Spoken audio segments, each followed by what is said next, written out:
Okay, technical difficulties.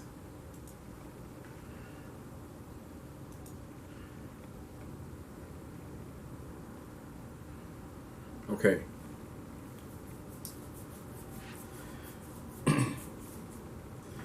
Now the truth is that I just wanted to finish this, and looking at the battles wasn't getting me anywhere until I noticed the severity. Once things calmed down, these weren't wars, these were calls to action. See, it looks like a bunch of concerned citizens started to get together to go and help some foreign region for no reason for whatsoever other than to help. Over time, these forces got strong and interwoven throughout the entire world. So maybe there are countries that form up. Their parent countries are there to aid them or raise them or take them over if they cause too much trouble. So a new country is like the overflow of the previous state. When a new country forms, and if it has overnight success, which means a few years or so, the city might go from 10,000 to 100,000 in the matter of years. See, you're going to need some help. With kings and empires trying to keep up with Rome, the massive onset of people must have caused great destabilization for all the regions around. Farms are overrun, land is overworked, and the workers involved are trying to farm on dying land. You don't know the work involved trying to farm on dying land. So you don't know it's bad until the very end when it's too late. And you can only sow for so long, and then you can only reap what you have sown. None of these places could have existed without the other. So these cities heavily depend on each other.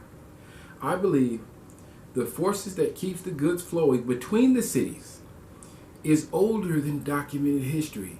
I believe that the road is older than all human documentation. Through my research, I believe that the Silk Road, the road that connected the whole world, was built, maintained, and protected long before we knew how to read or even write. I believe I was discovering the first signs of armies. Then I thought, oh, we always had armies, right? But then I thought, no, we have not. An army is a countrywide force made up of dedicated individuals that have been trained and tested and have experience in fighting battles, fighting groups of men. What we had before blew my mind. Before armies, we had basically the Salem Witch Hunt Academy, where best guessed and closest to the crime committed it.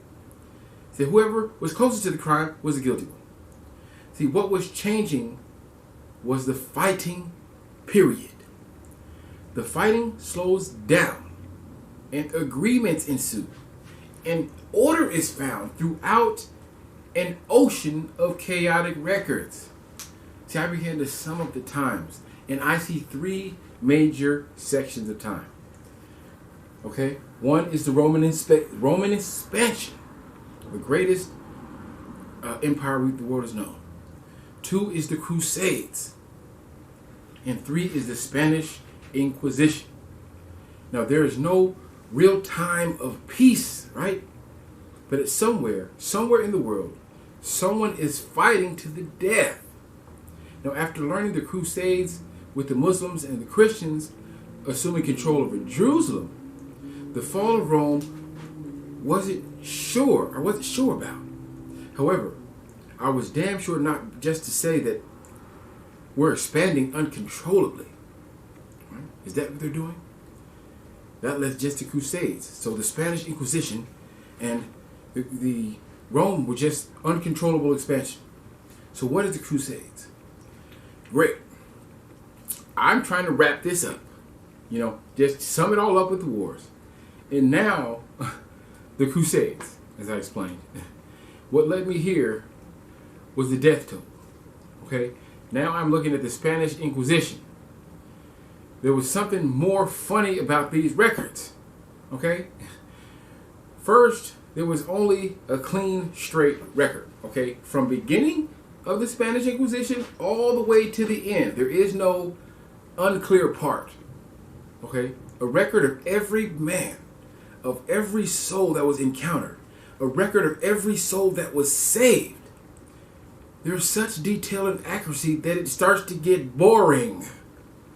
They start talking about defendants, accusations in courts and stuff. It was like FBI documents. I mean, the main problem was that the priests were accused of committing crimes against the church. And the church don't play, okay? Now, I thought about this long and hard, and I think the main problem is sex, okay? But let's just get this out of the way. Okay, none of the people are going to be nuns, okay? When the church first gets here, you're not making any nuns, okay? Especially when you first meet. The societies are totally opposite. Okay, the priests have taken a vow of celibacy, and the Aztecs are having 10 kids a year, okay? And they don't believe in marriage. So an unstoppable force meets an immovable object. So trying to bring the concept of Jesus to an entire nation might have a little wrinkle or two. Okay? So, oh my gosh, stop this. Kids. Okay, so so bringing people to Jesus might have a wrinkle or two. He was yelling at the kid. Okay. Some men were accused of taking things from arrested people. Most are called heresies. So these are crimes that the average person can't commit. These were judges and attorneys, generals, clergymen, men of power and prestige being brought to justice after committing atrocities against the church. That's the Spanish Inquisition. These men were being taken out of power by the church. Okay, so, wait, the church... Well, then what actually happened to the invasion of Spain? What happened to the Spanish invasion of the West?